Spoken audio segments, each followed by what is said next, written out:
I feel like there's no company that hates its own user base more than Nintendo. It feels like every decision they make outside of game development decisions is always so bafflingly evil for no reason. It feels like they go out of their way to spit in the face of the people that play their games.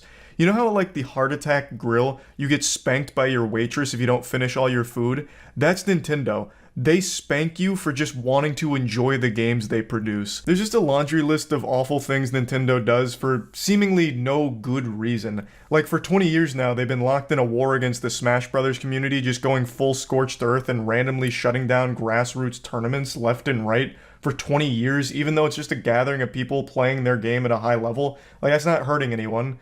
Nintendo's made another wildly awful decision that goes against the community that enjoys their games, and I want to get very deep into it because it's one that I'm extremely passionate about. It's again them shitting on the Smash Brothers scene, but this time they're not alone.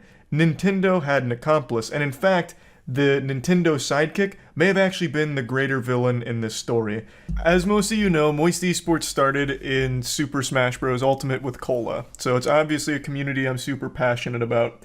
And it's been a community that's been severely neglected and shit on by Nintendo for 20 years now. They've shown no support and they've actively gone out of the way to shut down tournaments. They don't actually contribute anything to the professional scene in any capacity whatsoever. They're very hands-off, and they really don't seem to like professional Smash Brothers, and never have. But not too long ago, Panda, which is an FGC organization, they're not just in Smash, but they're mainly known for Smash, they announced that they're partnering with Nintendo for the first time ever. Nintendo is directly partnering with a organization to put on high-level Smash tournaments. Everyone was excited, everyone was celebrating, like, holy shit, Nintendo's finally getting involved. It looks like they're finally going to support the professional Smash scene. This is amazing. I was one of those people. I thought that was super hype. I thought that was great for the scene. Fast forward to today. There is something called the Smash World Tour, which is a labor of love put on by the community, mainly VGBC, Video Game Boot Camp, and it's reaching its conclusion. The Smash World Tour is by far the biggest Smash tournament that has ever happened, like circuit-wise. So the Smash World Tour is what people have been competing for an entire year. It's about to wrap up, and right before Thanksgiving, the day before Thanksgiving, VGBC gets a notice from Nintendo that they have to shut it all down. They get a cease and desist. A classic Nintendo maneuver. They basically invented cease and desist. They would cease and desist a fucking 4-year-old's birthday party if you had a Mario plushie there. They are ruthless. So at the very end, our players, for example, already had flights ready for Smash World Tour here. Like, everyone was fully in. Like, everyone thought it was still happening. Everyone on the organizer side also thought so as well, until the day before Thanksgiving, they said, nope, no siree. Because Nintendo refuses to allow, like, grassroots tournaments or anything like that. Yet, this came out from VGBC, where it is revealed that the Smash World Tour did have the nod from Nintendo. While they didn't officially license it or get behind it in official capacity, they were in direct communication the entire time with Smash World Tour. They were talking directly to Nintendo. They had their blessing, albeit not a fully licensed blessing, but they had their permission to run that while they also ran the Panda Cup, which is their official one in conjunction with Panda. And then out of nowhere, they got this. They got absolutely fucking slapped. They had to shut it down. So they made the announcement today that the Smash World Tour it's dead. And then they have this in here, which seems to be that it was a Panda decision, not so much a Nintendo decision to do this. While Nintendo is obviously at fault, this paints a picture of the head of Panda, his name's Alan, wanting kind of like a monopoly on Smash. Since now he works directly with Nintendo, it seems like he wanted to strong-arm himself to being the only official tournament, and all the other ones he was trying to scare and intimidate and threaten with shutdown. So I wanted to read this with all of you, because it's bad. It's a terrible look. This is a terrible look if all of this is true. And it seems like it is, because one of the BTS Beyond the Summit TOs, one of the head TOs, came out to confirm that what was said in here is accurate about Alan. Panda, the head of Panda, being an absolute supervillain here.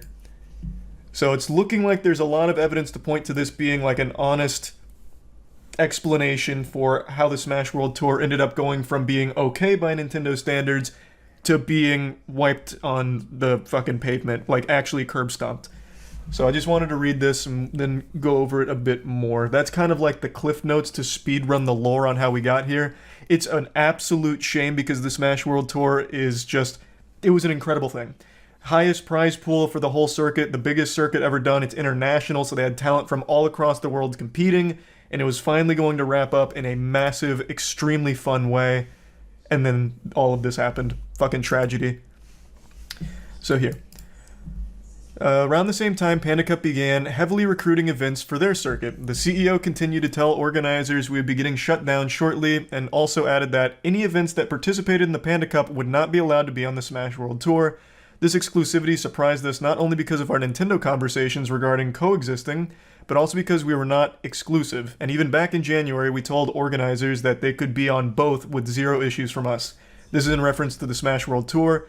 Smash World Tour said that, hey, you can be part of our circuit and also be anywhere else you want to be. Totally fine. Very pro-community. Panda, not so much. At first, Panda targeted events that were not on the Smash World Tour, including those who did not join because of the aforementioned warnings. A few of those events had broadcast deals with popular tournament broadcasters like Beyond the Summit, and the CEO of Panda wanted broadcasting rights to be included as part of the deal of these events joining the Panda Cup. Most of the events refused to break their contracts, so Panda approached Beyond the Summit directly to try and get the rights released. BTS had very little motivation to give up the broadcasting rights for free, so they declined to get involved, causing the CEO of Panda to escalate things quickly, and we were told that he made a variety of threats to Beyond the Summit, including shutting down their entire Smash organization in 2023 if they didn't eventually join Panda Cup. After BTS held firm, the CEO of Panda warned that they would get Nintendo directly involved, putting broadcasting rights for all tournaments in jeopardy. So, this is the CEO of Panda, Alan, twirling his evil little mustache and his greed getting the best of him. So like Mr. Krabs with dollar signs in his eyes, he says, if you don't join us, we're going to get Big Daddy Nintendo, whom we're sucking the ass of, to shut you down. And that's exactly what's happened to the Smash World Tour. Now, this does call into question, will all grassroots big tournaments now face the wrath of Panda and Nintendo? Are they going to bully every single grassroots one? Or only the ones they deem a threat, like Beyond the Summit or VGBC? That I have no idea on at the moment. Panda hasn't commented as of right now, but it's pretty fucking bad. Now, I think it's very important, like I said, they weren't officially licensed with Nintendo, the Smash World Tour, but they did have, like, open communication where it was kind of like a wink-wink, this is okay kind of thing. Like, we know about it, we're okay with it, go for it, we can coexist. But only one of them was officially licensed by Nintendo, and they never had a problem until it seemed like Alan had a problem. So, absolutely tragic for the community.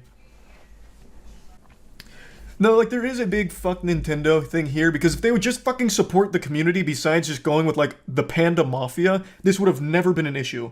This would have legitimately never been an issue to begin with. But, because they're so deeply in bed with Panda now, I guess Alan's whispering in their ear about, like, his competition that he's not happy with.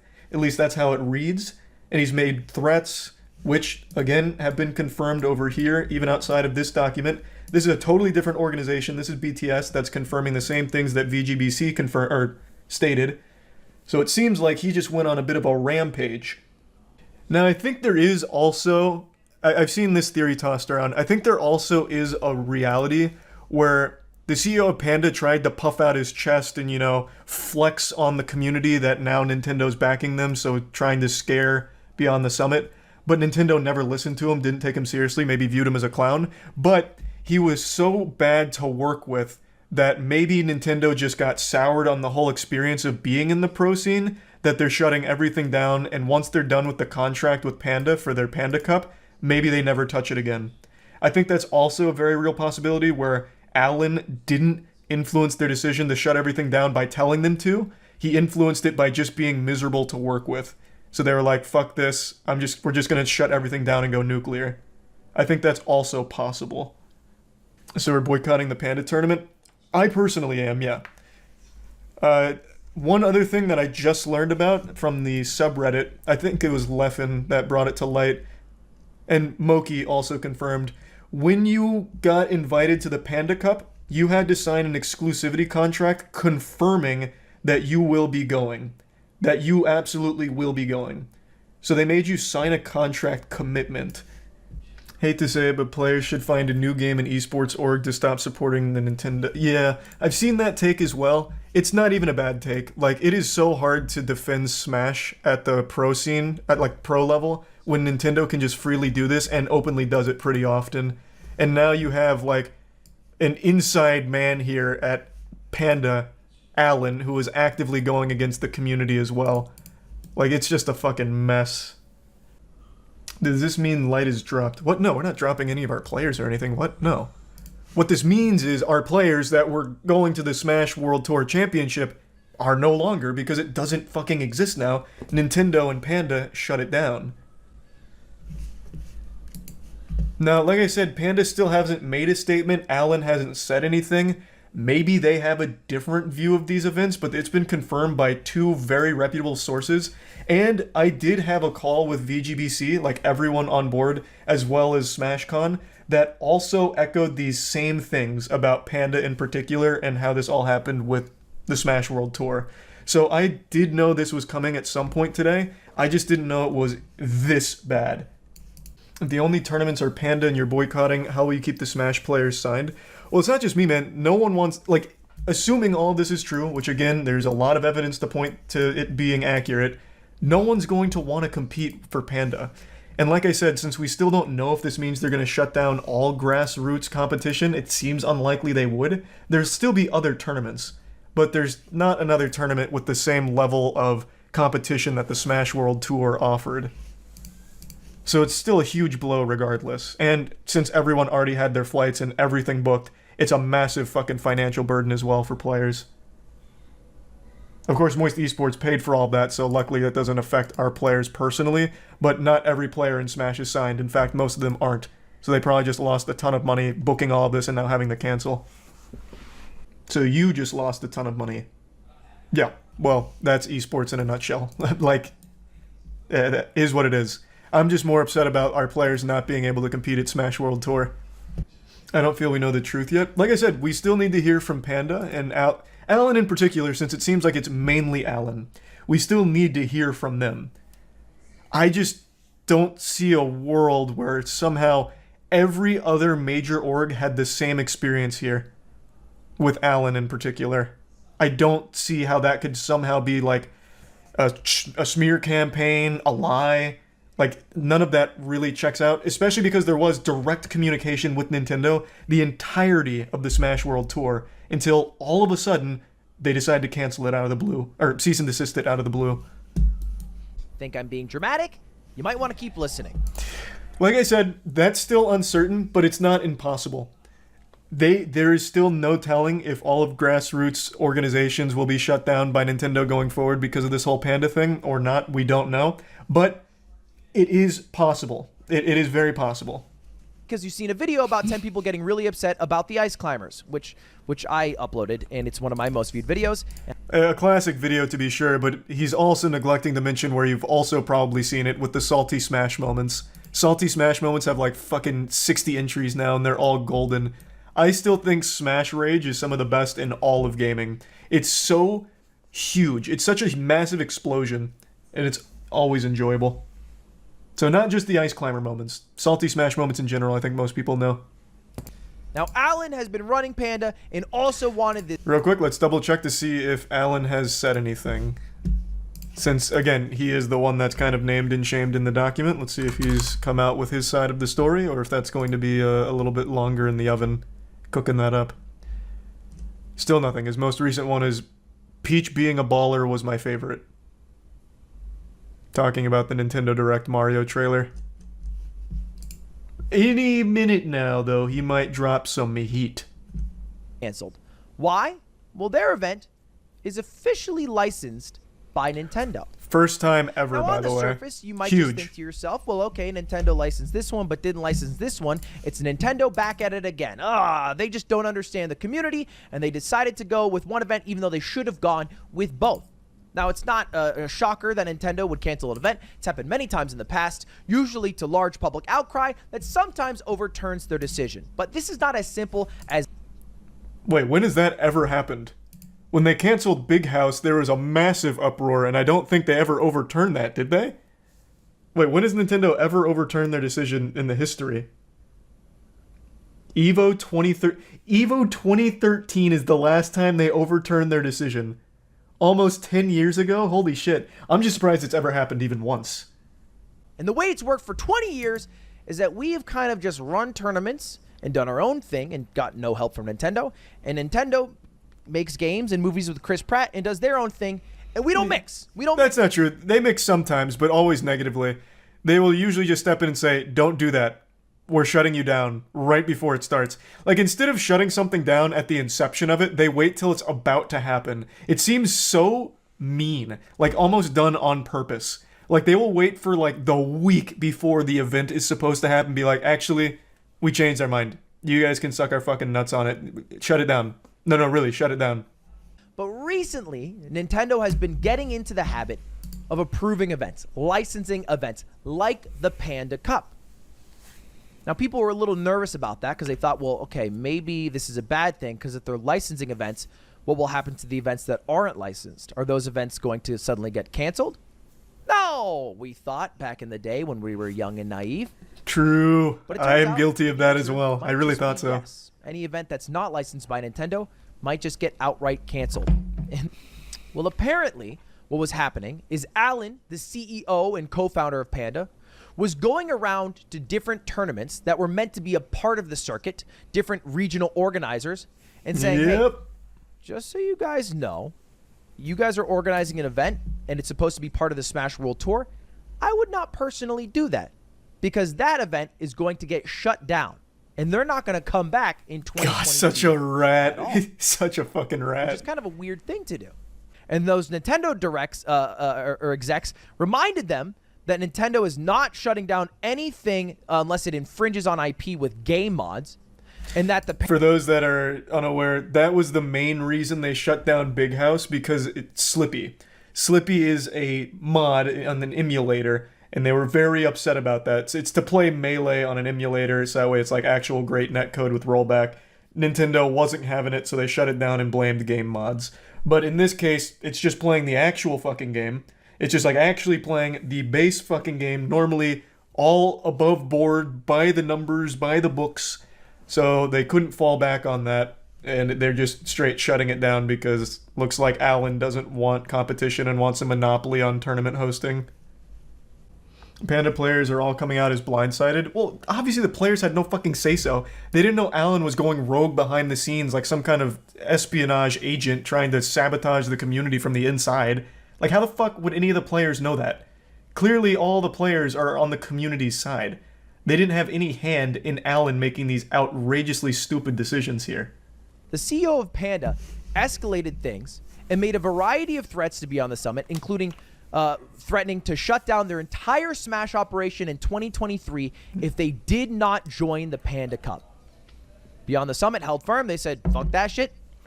The CEO of Panda warned them. Great move from Beyond the Summit. Involved. My dad works at Nintendo, says Alan. He will seriously mess your shit up if you don't work with us. You have to be my friend. And the person at Nintendo directly told them those times are over.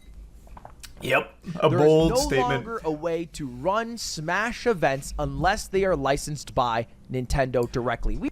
It's not 100% confirmed. Like I said, that's not like put in the books. It's not etched in the tablets of time yet. It seems like that might be the future, but VGBC as well as like SmashCon do feel optimistic that grassroots tournaments will still exist, and this is more just an Alan thing that forced Nintendo's hand. Like, he pushed them to it. But I guess we'll have to wait and see. Either way, though, fat fucking L for Panda. And Nintendo, obviously. But Ludwig hasn't mentioned it yet. I mentioned it. I'll mention it again. It's not like Smash World Tour was doing this without Nintendo knowing. Like, this was even beyond the normal understanding of we'll do this and look the other way. Nintendo was aware this was happening and gave them, like, the okay that your Smash World Tour can coexist with our Panda Cup. They knew about it, and they were okay with it for this entire duration until the very end here. You think Nintendo will say something? Absolutely fucking not, but Panda will have to.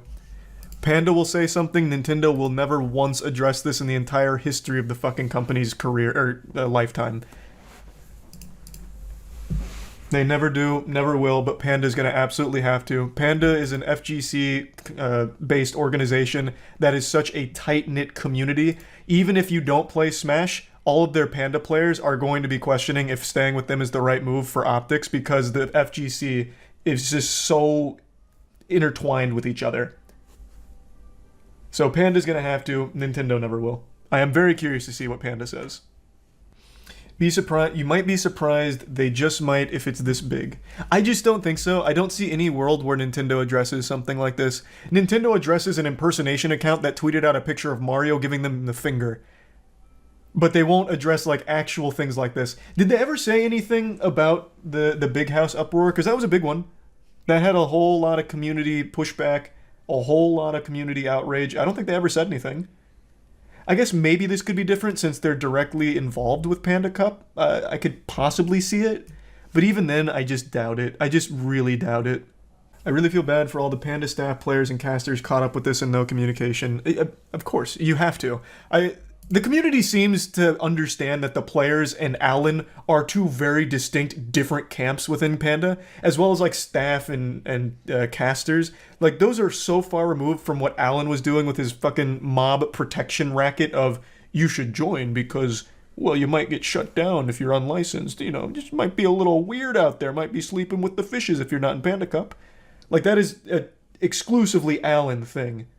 Because someone at Panda, aka Alan, was strong-arming a connection he had Nintendo to shut down any event that was not his own. For what it's worth, the idea of having one true circuit in and of itself isn't a bad thing. If it's backed by Nintendo, that's not a bad thing. What's bad is the fact that he is actively going out and intimidating all the grassroots ones and actually, like, shutting them down. That's the problem.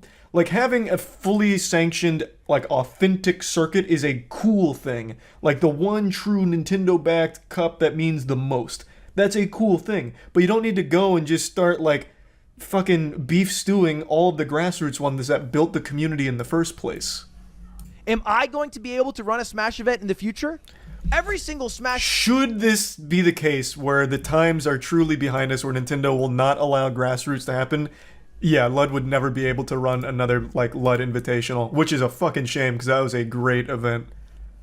That would be the future of it. You might have locals, I think locals would still exist, but anything with viewership, Nintendo would probably shut down. Event I have run has... If Smash does that, I think the Smash esports scene goes away. Yeah. I think it would absolutely vanish.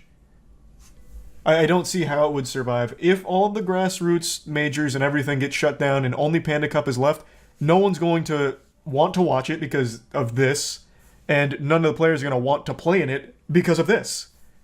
Like, it really would probably ruin the whole scene. Does that just hand the player base to Multiversus? I don't know where they'd go. There's nothing direct, like a direct successor or anything to Smash. There's other games that are similar, like you have Multiversus, you have Brawlhalla, Rivals of Aether, but none of those are like Smash. They're not one-to-one. I don't know where they'd go. That the people who are running the Smash events aren't exactly rich. In fact, the only way to get rich is to leave the Smash scene. Something I've always known. That is so fucking so true. Been a few people who have spoken out. Yeah, that is so. In esports, it is well known amongst most of the orgs that going into the FGC is just like financial hemorrhaging. You don't make any returns in the FGC for the most part, save for some like very rare cases of like actual superstars that become like a bit transcendent of the FGC. But as a whole, that is a community of pros that don't actually make the orgs any money. So when you see an org in there, I always have respect because it's like, okay, they're there because someone in that pipeline likes that game, likes that community, likes that space. Because they're not making shit off it. They're not making anything off it. FGC means fighting game community, yeah. Fighting game community is FGC. I am curious though. Where do you make that hoopla? In 2013, Twitter wasn't nearly as big. So where did that outrage reach? How did Nintendo see it? Because they don't really see Twitter or anything. They ignore like everything on Twitter. A great example of that is Pokemon Scarlet Violet. All of the bugs, glitches, and everything. Nintendo has never publicly acknowledged how broken that game is, like in the state that it's in, like with the performance problems and everything. But they are issuing refunds because they know it, but they're not addressing it. So where do you get their attention to make them actually address it? Does it have to be Twitter, or do they have like something else? I really don't know. And in 2013, I don't think it was Twitter. It had to be like Facebook or something. It had to have just gone like crazy on Facebook. Got to be actual news outlets. Yeah, but I don't think, especially not in 2013, I highly doubt fucking New York Times or Wall Street Journal was writing about Smash Brothers at EVO. So I don't think it was actual news outlets. It was a breast cancer charity, and we donated $100K in total. So was it the amount of money the Smash community was able to raise to get like the attention of Nintendo? Is that what it was? Not so much the like outrage, just more so here's how passionate we are and here's what we're doing to show it that got their attention? You talk like 2013 was the Stone Ages. It was super different. Like it really was. 2013 internet was a completely different landscape than what it currently is. And it's not even close. Because like I said, I don't feel Nintendo actually looks at anything that's on Twitter or anything about their brand anywhere. Like, I don't know how you'd even get their attention. You'd need Alan. You need Alan to have a change of heart and be like, guys, I fucked up. Hey, this is on me. This was a stupid decision. I fucked up. Can you please let Smash World Tour happen again? This was fucking dumb, and I may have just sank my whole company. Just toss me a goddamn bone, please. Like, you'd need someone on, like, the actual inside of Nintendo here to try and, like, lobby for it. Need the Phantom Thieves, bro. True. Without Smash, there would be no Moist Esports. Full stop. It is a community I'm very passionate about, so I also hope we can salvage this situation. What about Rocket League? No, I'm saying like if Smash didn't exist, like the Smash Pro scene didn't exist as the grassroots organizations it's always been, there would have been no Moist Esports. I'm not saying like if this all goes through, I'm shutting down Moist Esports. I'm saying it wouldn't exist had this decision been made like 2 years ago. Yeah, fucking awful situation though, man. I really, really hope there's some kind of positive conclusion to this. I just don't even know what that would look like here because I have no faith in Nintendo themselves. I don't know Alan well enough to know if he'll do anything positive here. I really can't imagine what he'll say, but I very much would like to see the Panda side come forward with this situation. It's insane that people just want to play the game. I know. I don't get the war that Nintendo wages on grassroots orgs. Like, you don't make money in the Smash scene. They're not even profiting off your IP. They're doing it because they love the fucking game. The whole pro space is net loss across the board, except for like your top tier pro players who make like a big salary or have like external brand deals. But like they're not like these tournaments aren't like stealing your IP and profiting from your fucking tournaments they run. They just lose money on it. It's just such a weird war, and it gets people talking about like Smash Ultimate, like that they still sell Smash Ultimate for $60. I just got it for Tiana for Black Friday, and the deal that they were doing for Black Friday on Smash Ultimate was $9 off, so $51. Like they're still selling it at almost full price, and having these tournaments puts it in people's minds and like, oh fuck, like this is cool. Melee is 20 years old now. Like, there's just no reason they should even be bothering to, like, try and enforce that, because it's a 20-year-old game. Just let people play it how they want. It's not like Nintendo's making tons of money off fucking Smash Melee. Makes no sense. And Ultimate, like, it's only good for them. They are not making money from running these fucking tournaments off the back of your IP. Nintendo doesn't like adults playing their games. I know, isn't that crazy? I don't even know if it's necessarily adults playing their games. They just don't like their games to be competitive.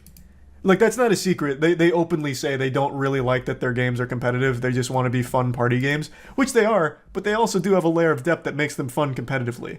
Like, I don't know why you can't just have your cake and eat it too. Okay, while I was tinkling, I saw something very interesting on Twitter.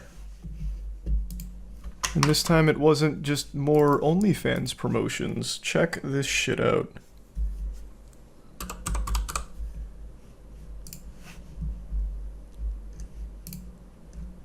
Now, it comes from a source I legitimately couldn't have less faith in being reliable, but this is still something worth noting. So, according to Kotaku, they said after giving the same deep consideration we apply to any potential partner, this is a spokesperson for Nintendo, which I don't think that exists to begin with, but I digress. We were unable to come to an agreement with Smash World Tour for a full circuit in 2023. Nintendo did not request any changes to or cancellation of remaining events in 2022, including the 2022 championship event, considering the negative impact on the players who are already planning to participate. So they are claiming, the spokesperson that is, that Nintendo did not cancel Smash World Tour. I don't really know if I believe that, though. Would that then mean it was somehow all Alan who then told the Nintendo rep that isn't this guy to tell Smash World Tour to cancel it, and Nintendo themselves had no clue? I don't really know what this means. This is Kotaku. I think they are extraordinarily unreliable in very, very many situations. But this is worth keeping in the back of the mind. I would be far more inclined to trust the Smash World Tour statement since they'd been in direct contact with Nintendo for so long. And this is a Kotaku source, nameless spokesperson. I guess in like the most generous of interpretations of this information, what could be happening is Nintendo backpedaling and like, no, we didn't want them to cancel it. They can still do it for sure, please. That's possible, I guess, but I even find that much to be unlikely. What's going to happen to the players sponsored by VG Bootcamp like AMSA? VG Bootcamp's not going away.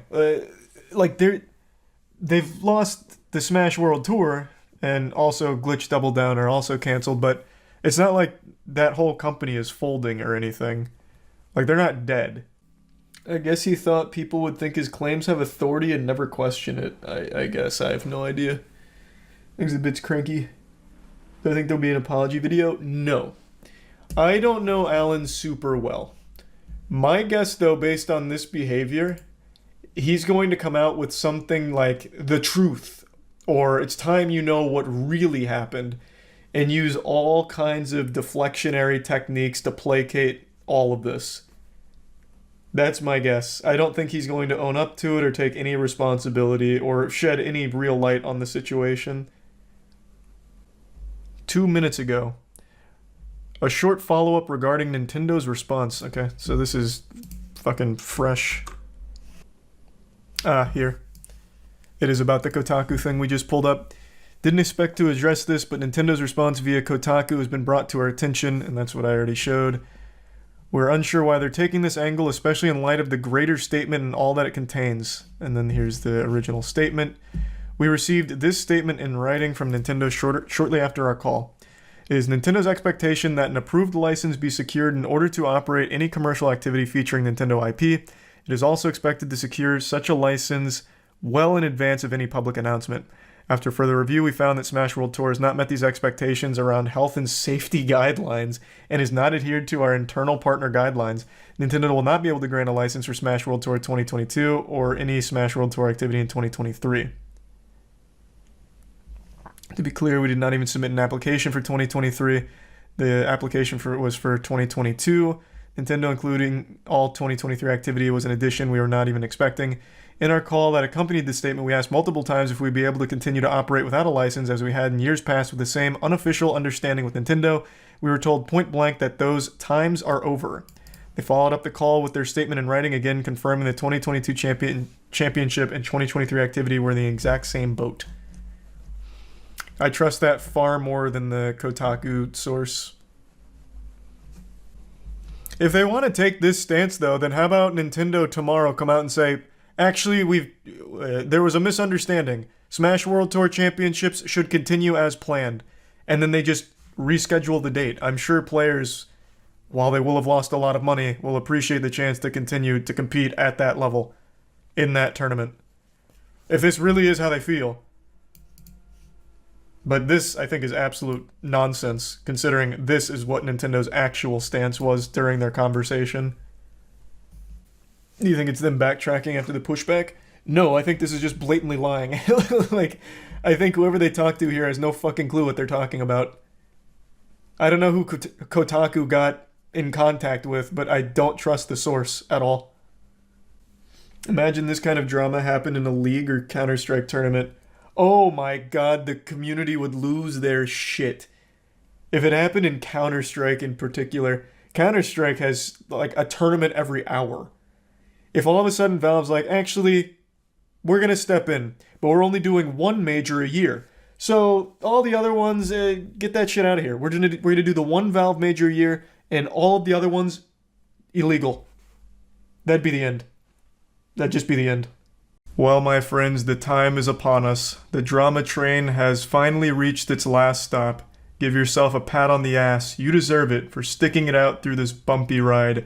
Last night, around midnight, we received the season finale, the conclusion to the Nintendo/Panda Cup/Smash World Tour drama. Alan finally released his side of this situation, his account of everything that happened. He dropped a 31-page statement going over everything from his point of view. I went over all of it on stream, and I'm going to show you all of that. I did it all piece by piece. But right in the beginning of the video, I want to get a couple things out of the way. First of all, I called this verbatim what his tweet would say. And I know this may seem juvenile and vain, but god damn it, I think there needs to be credit where credit is due. I pinned the tail on this donkey, and I nailed this prediction. Do I think there'll be an apology video? No. I don't know Alan super well. My guess, though, based on this behavior, he's going to come out with something like the truth, or it's time you know what really happened. And then Alan's statement, the truth. Of course, you could make the argument that this was easy to predict since a lot of drama response videos and tweets start with like the truth or something, but it doesn't matter. I don't care. I still called it correctly, so we need to appreciate that fact. Now, on to important stuff.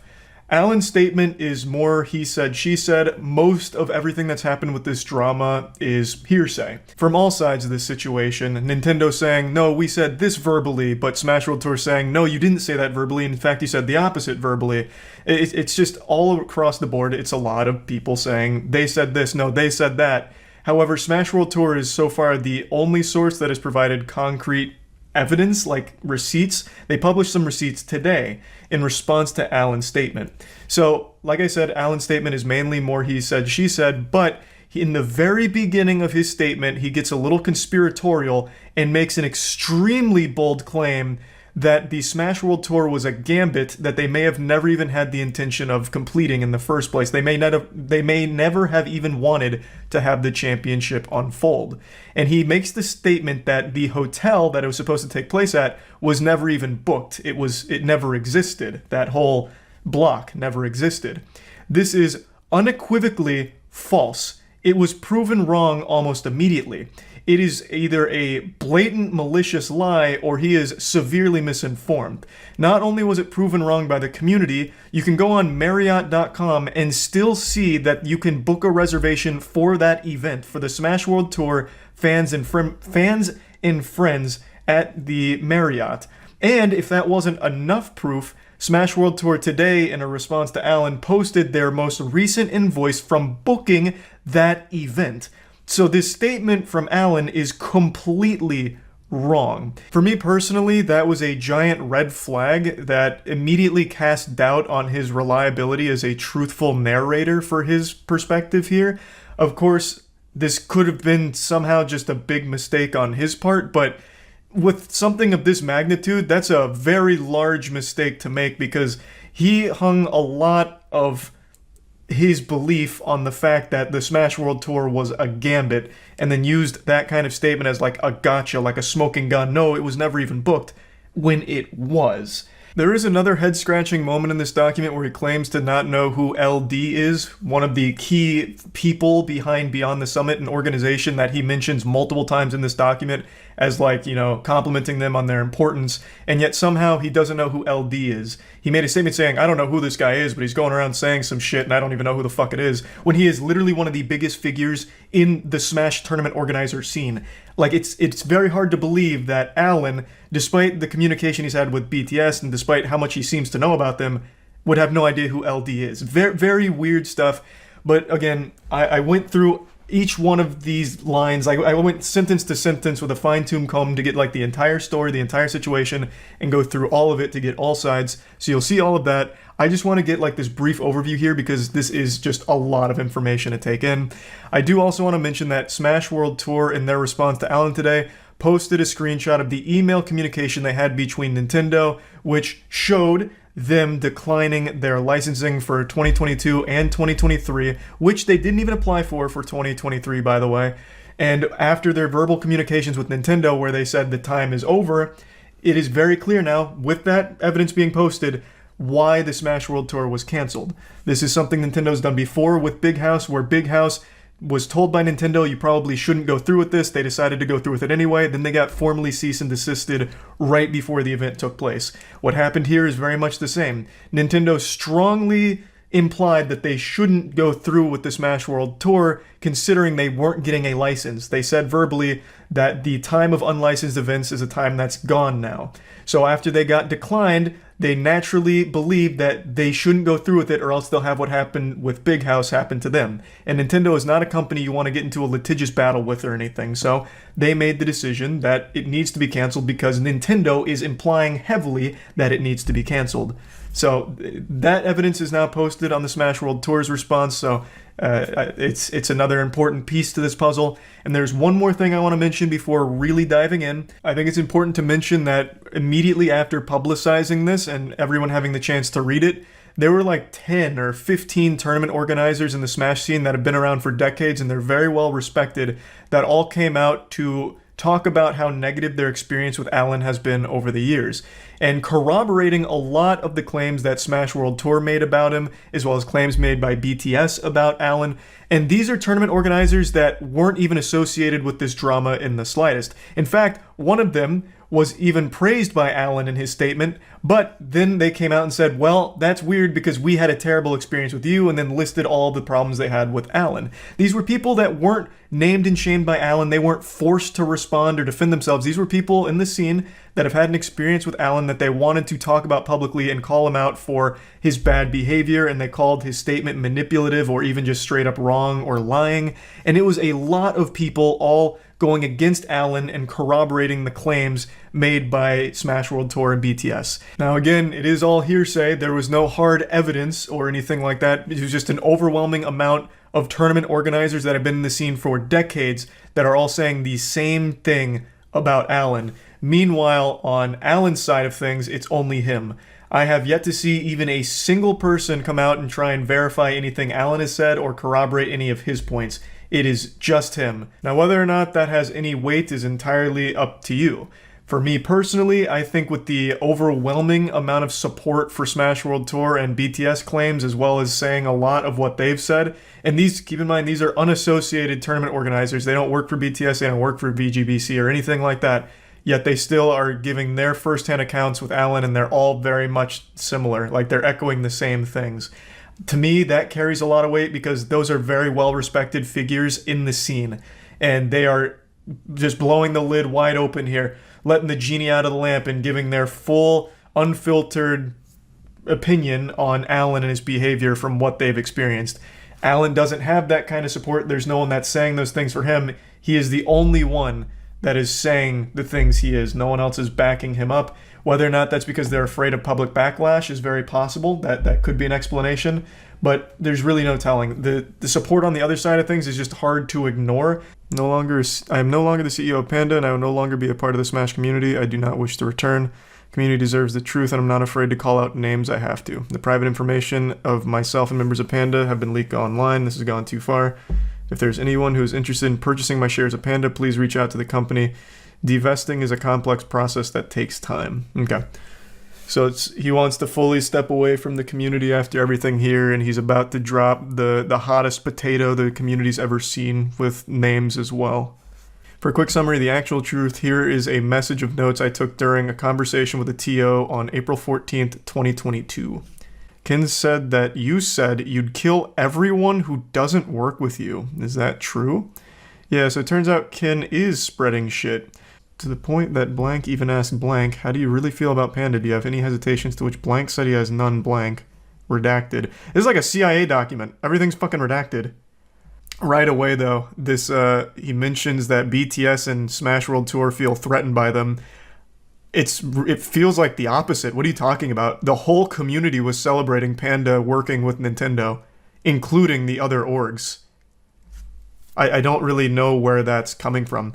The Smash community has always been very symbiotic, where when one org is thriving, every org is thriving. Like, they all work together in the same bundle of success. It's not really like, oh man, Panda's doing well, now we're fucking threatened because now our shit's gonna be bad. Like, if Panda's doing well, it means now there's more interest, and that is good for the other events too, and it's always felt that way.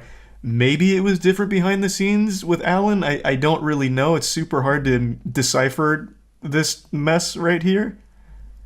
But the impression I've always got is every tournament organizer likes when other tournaments are successful because it's mutually beneficial to everyone. Yeah, all of this right here, I mean, that's a fine thing to mention. The harassment, all that shit is always terrible. That's an absolutely horrible thing that happens during situations like this, 100%. The Smash World Tour was the perfect gambit for VGBC. Information came to us from an anonymous source all the way back in 2020. VGBC was feeling pushed out of the community from losing so much ground to BTS, they wanted something of their own and came up with the Smash World Tour Gambit. He's treating this like he's Lelouch from Code Geass. What do you mean, a gambit and losing ground to BTS? It's not a competition. Again, everything I've ever seen from the Smash community orgs is everything's grassroots, well, it was. So when one thing's succeeding, it helps everything else succeed around them. It's always beneficial. Like, I don't think people are vying for territory or anything like that. I don't know why he's calling it like a gambit. Smash World Tour doesn't get shut down. VGBC gets their own circuit without the years of negotiation with Nintendo, which they were trying their absolute best to do and were in communication with them for a long, long time, doing everything they could. It's not like they just wanted to go behind their back. Smash World Tour uses the threat of social media backlash against Nintendo to pressure Nintendo into giving them a license, which they didn't do until they had already been declined a license. Like, they didn't pressure Nintendo into giving them a license. They did this to explain why they were shutting down, why they had to shut down. It wasn't leverage to try and get Nintendo to give them a license. Like, it wasn't trying to mount pressure to get them to release the Krabby Patty secret formula to them. It was, we're shutting down and here's why. I want to come in here real quick and further clarify on this point, because I see a lot of people hung up on this as a possible explanation for how things got so shitty about VGBC trying to make a big hoopla publicly in order to force Nintendo to give them a license. And I just think that you're not really going through the situation properly. The information all came out after they were declined, not only for 2022, but 2023. So no matter how much public backlash Nintendo would have faced from VGBC's statement with the Smash World Tour being canceled, it would have never resulted in them getting a license. Like, if they had done this months ago, like if for some reason VGBC and the Smash World Tour were like, hey, Nintendo's being real douchebags right now, they're flopping around their meat and, trying to scare us because they still haven't given us our license, it's been radio silence, can we get a hashtag Nintendo answer SWT? Then I would totally agree that they were trying to strong-arm Nintendo into giving them a license through public outrage and backlash. But the fact that all of this happened after they were declined, for this year and next year, it just doesn't really make sense because it could have never resulted in them getting a license because it's already been decided that they're rejected. Smash World Tour gets shut down by Nintendo, and now VGBC is the martyr of the community due to Nintendo. Then the community will rally behind their other events to support them. Which they didn't need, the community already supported them. I don't know how he came up with such a weird view of the scene. Now, maybe things are different behind closed doors, I guess, but they had tons of support. Their YouTube channel was doing nothing but growing. Their events had huge viewership. Like, it's not like they needed this. In fact, this is very bad for them. They lost a lot of money on it and a lot of eyes. I've recently been informed the main hotel in San Antonio listed in the Smash World Tour Discord did not have any pre-existing block or any expectation of large groups this weekend. There was no block canceled. It simply never existed. That was debunked by 2 people on Twitter already. Well, that was fucking quick. Let me see. Because I already can tell you right now, we at Moist Esports had paid for travel to that area. Like, that was a thing. Where can I find that being debunked? So it'd be quite shocking to realize that that was never happening in the first place. I don't know about the rest of the statement's legitimacy, but to claim the event was never going to happen because no hotel block is ridiculous. People were given stipends/flights for the event prior to its cancellation, plus the TPC venue was booked that weekend. Bear Dog Events LLC, DBA Smash World Tour, money receipt. Okay. This was quite the Allen gambit of lying here with this statement. The rest could be true. We'll still keep reading, but that was quickly debunked. That was a pretty bold one to make a claim on without being 100% sure because it's easily provable if it was booked or not. I don't know why he'd try and work that angle if it's not real. It was like 10 or 15 minutes later where I was made aware that you can still find the booking on Marriott. I already posted this information at the start of the video. I just wanted to give you everything as I went through it in real time on stream last night. But yeah, and Smash World Tour also posted screenshots of the invoice and everything. The hotel, all of it was booked. It was planning on going down. That claim from Allen is, without a shadow of a doubt, wrong. Whether or not it was wrong on purpose, like maliciously trying to mislead people or not, that's still up in the air. We don't know. Or he could have just been completely misinformed by somebody and then recklessly posted that statement in his official document. This right here is a fine thing to state, like, if they were confused by mixed messages, why didn't they email back? But they weren't confused by mixed messages. According to the Smash World Tour tournament organizers, they were told that the time of unlicensed events is behind them, and then the night before Thanksgiving said they got their email that they are not going to be licensed for this event. So connecting those dots, which anyone would do, is basically saying, you know, you can't really do this anymore. Since they were told verbally that that time is gone and then they didn't get their license, the natural conclusion someone would draw is, we can't do this. And Nintendo is not a company you want to go into a legal battle with. So I can absolutely understand where that would come from. If there was confusion, I'm sure they would have emailed back, but there wasn't because they were told verbally one thing and then received that the rejection of a license. So I don't even think there was confusion. It was pretty put in stone. But this wasn't a claim they made. They weren't saying that he sabotaged them or got them shut down. Just that his actions of strong-arming the community with threats against, like, BTS with their relationship with Nintendo made the entire scene difficult. This is talking about moving around the scheduling around BTS and Smash World Tour and, like, booking over each other and having to be flexible with dates. I also don't really get this one. Smash World Tour leadership stood to gain the most out of anyone. How? They lost their biggest event. And not only that, they lost any chance of having, like, a Nintendo relationship because of how incendiary this whole situation has been. It was a net loss for everyone. Legitimately everyone. I don't know what he thinks they gain out of this. Like, community goodwill, they already had that. More eyes on their future events, they already had that.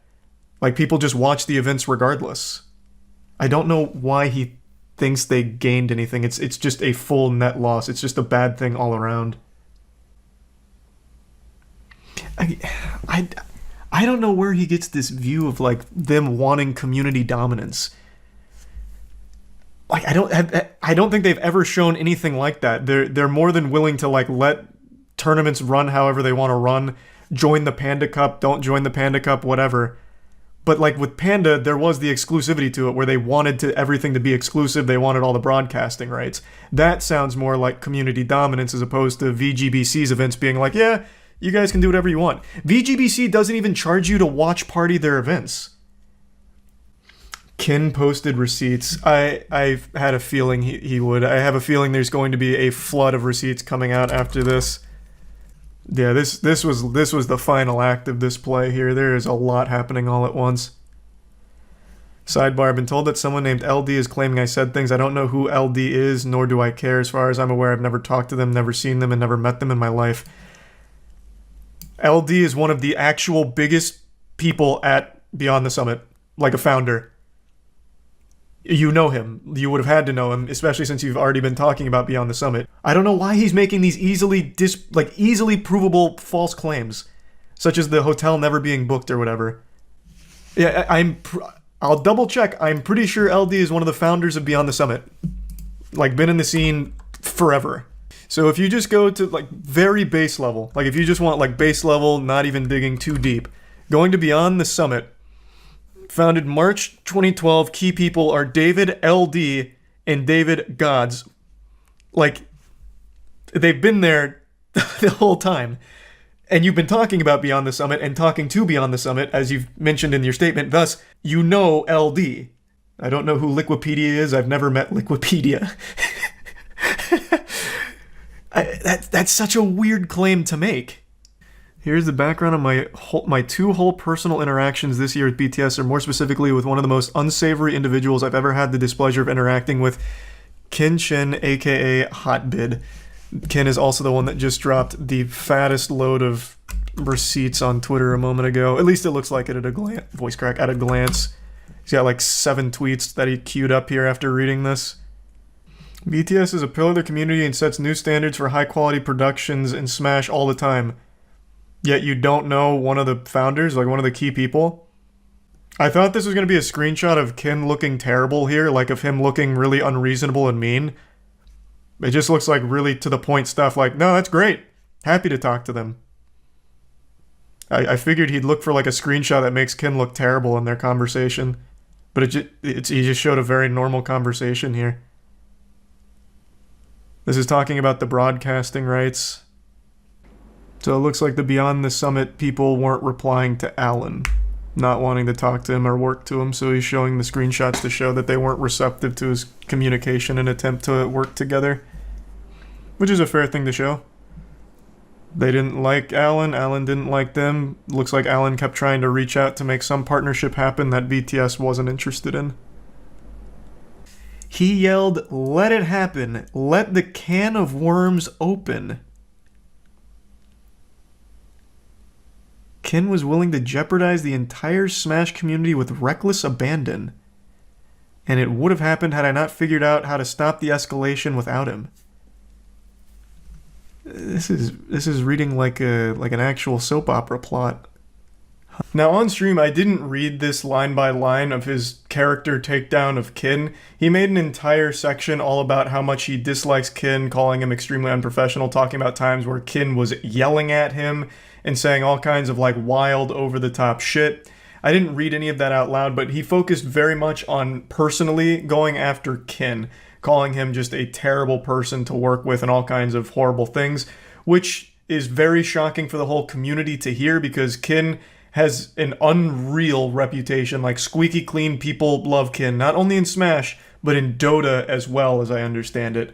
So this was one of those things that was a big shocker to the community, so a lot of people focused on that. Outside of Alan's statement, there was a lot of TOs that came out and said, wow, this makes no sense because I've worked with Kin for years and he's been nothing but amazing. I show this tweet on stream, but I'll just mention it briefly now. There was also a tweet that talked about a situation where an organization was trying to work with Kin, but the whole deal fell through and it got really sour between them with like a business thing. But they pointed out that Kin at no point raised his voice and was actually cordial through the entire thing and extremely polite, forgiving, and they ended up working together later on down the road because of how professional Kin was. His professionalism was legendary, so much so that even with all the business things falling apart between the two orgs, Kin was able to just stand out and still make things happen because of him just being such a good guy.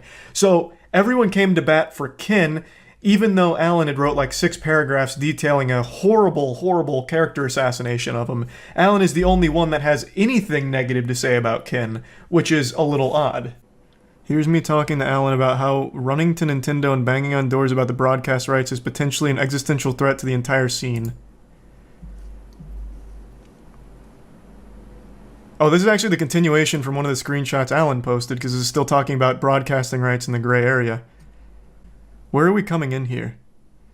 Well, I hope they don't. That'd be pretty catastrophic for every single event. I don't know what they're thinking right now, but yeah, def could get rough in some situations. I hope not. So this is him acknowledging the Nintendo broadcasting debacle that was briefly talked about in Alan's statement. Jesus, this is so much back and forth, people taking notes and talking to each other here. In that call, Alan threatened BTS multiple times. I reported the threats as the call was happening directly after to LD. My boss at the time, LD was not on the call, but was there as I typed a transcript of it on Slack. Here's a screenshot of me doing so.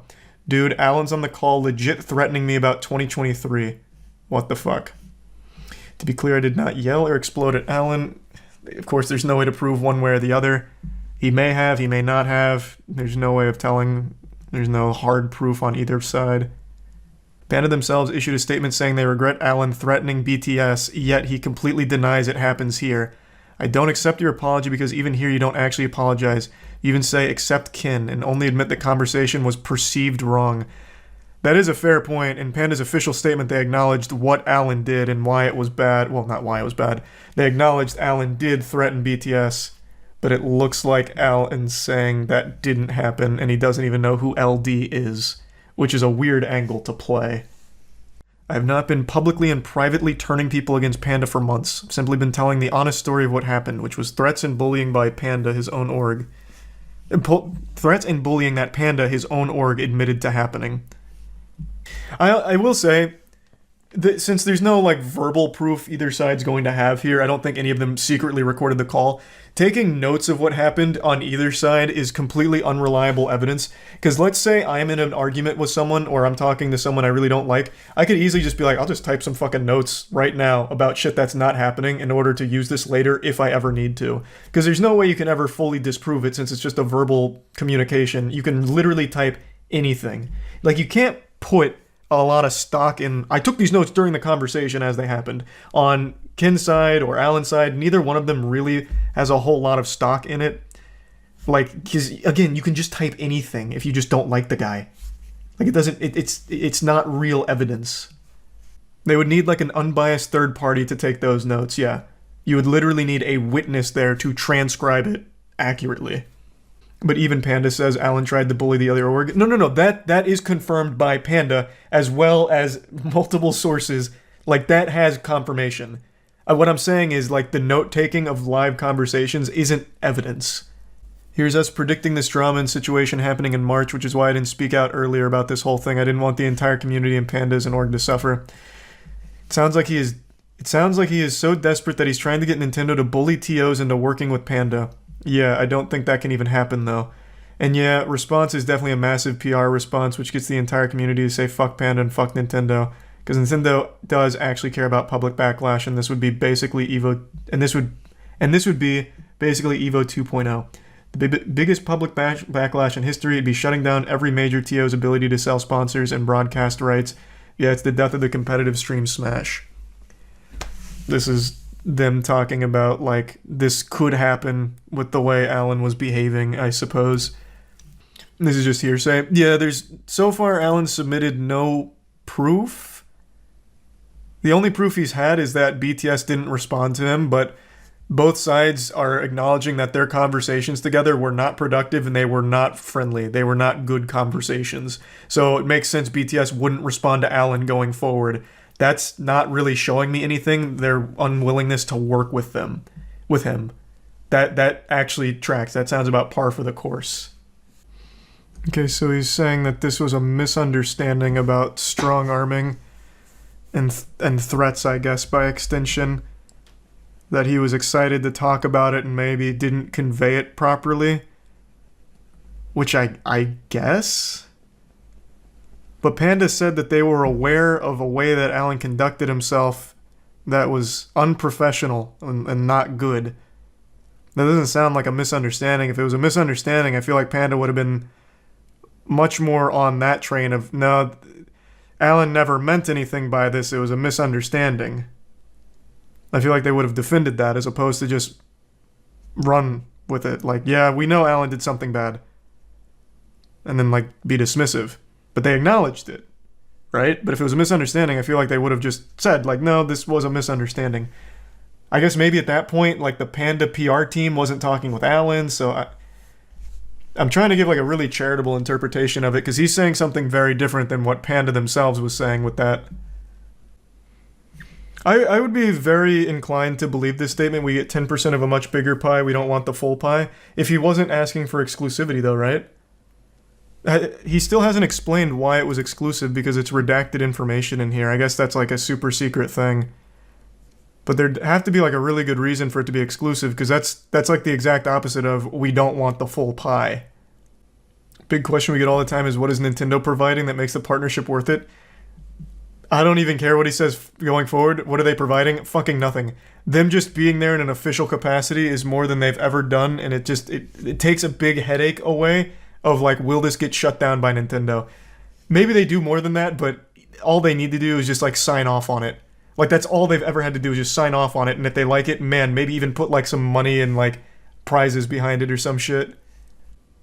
I hope he addresses their reasoning of not giving the Smash World Tour license being health and safety related. I'd really like more insight on why that decision would be getting made, but I guess Alan might not be the one to clarify it. So in his closing remarks, I think there is a very real possibility that at some point along this journey, Alan really did want to do a good thing for the community, but just didn't execute it very well, and it came across as more pushy and shady, a bit sketchy, and could even be construed as being threatening. That's the impression that I get. All the TOs seem to think that Alan has never really had the community's best interest at heart, but again, this is all hearsay. I do think there is a possibility that Alan did at some point want this to be a net positive for the whole community, but went about it in a poor way, and it ended up being a overall bad thing that eventually landed us in this situation. But I still think the party most at fault is Nintendo, obviously. If Nintendo had just been more willing to work with the entire community over the last fucking decade or so, we would have never been in a position like this. If they were just more willing to actually get involved in this scene and just at least give their official blessings to other organizations running their tournaments, this would have never been something that even unfolded. There wouldn't have been like some kind of power trip or greed in this regard. I'm sure greed would have always been present some way, but in some way or another, but it would have been a lot more conducive to a healthy tournament environment. So I still think Nintendo is the biggest party at fault here, but of course, absolutely things with Alan must have gone very awry. Talking about how lit the finale would have been. Would have had arcade games, a carnival section, blackjack, hookers, gacha machines, and crane games. God damn. And completely free. Woof. They gained the destruction of one of their competitors. I think everyone still has this really bastardized idea of how this ecosystem has worked, at least as I understand it. Even in Alan's statement, he's talking about how he always wanted to symbiotically work with the community. That's been the norm in the Smash scene. Since it's all grassroots, everyone succeeds together or they all fail together. Like, it's not... I've never seen them viewing each other as competition where they want others to fail. Because it helps them when they don't fail. Like when Panda was doing well, VGBC was doing well, BTS was doing well. When one of them was struggling, the other two then start struggling. Like they all needed to work together. It was always ride or die. I think the most important thing, like, again, all of this is hearsay. Like, there's no hard proof of anything from either side except from Smash World Tour with their side from Nintendo. They do have all of those receipts. Like, they do have that. That is all hard evidence. Everything else is hearsay at the end of the day. But the two big things here is in Smash World Tour's statement as well as what LD posted, there's nothing that's been factually proven incorrect. In Alan's statement, there are two factually just blatantly wrong things that he says that are provably incorrect. And one of them's huge, because it's what he put as like the linchpin of his statement of Smash World Tour maybe being a gambit. It's where he said, I've been recently informed the main hotel in San Antonio listed in the Smash World Tour Discord did not have any pre-existing block or any expectation of large groups this weekend. There was no block canceled. It simply never existed. That is provably incorrect. Taking notes of a verbal conversation is not evidence. That's not substantiated stuff. Like, you can say anything there and claim that you were taking notes during a conversation. It's what Alan's done here with his notes. Kin also took notes about it. Either side could be completely lying about what I actually said there as a way of having like a little bit of a weapon down the line should they ever need it. It was a transcript, no? A transcript he wrote. I could have like right now I could say the conversation you and I are having is you confessing to a crime and like, wow. User in chat said, oh my god, he buried the body underneath the pavement. Like, it's useless. Just because you say you're typing what happened, it's worthless unless it's like an unbiased third party that is transcribing it. Like, I just don't put stock into this, like, I took notes during our conversation and this is the truth, because you can't prove it. Which is why it's just hearsay. It just proves they were talking about it back then. Oh, you're talking about Kin's tweet. Yeah, at the very least, his proves they were talking about Alan and his behavior all the way back in March. That is fair. I thought you were talking about the transcripts. That is a fair thing to say. Alan and Ken and LD were talking about Alan all the way back in March about what he was doing and how they didn't appreciate his behavior. That's fair. This is not claiming to be like a transcript of something that happened. This is just a conversation the two of them had in March. That's fair. Holy shit, this is actually from a TO of Genesis giving a character witness statement on Alan. This is, as I've just learned, Genesis is like an official licensed partner with Nintendo, or at least has been. Got some shit to say, not going into detail, but from the very first moment Alan opened his mouth to the last time we spoke, nothing but snake-like sounds could be heard, like that shit in Harry Potter. Parcel tongue, my man, it's called parcel tongue. That's aggressive.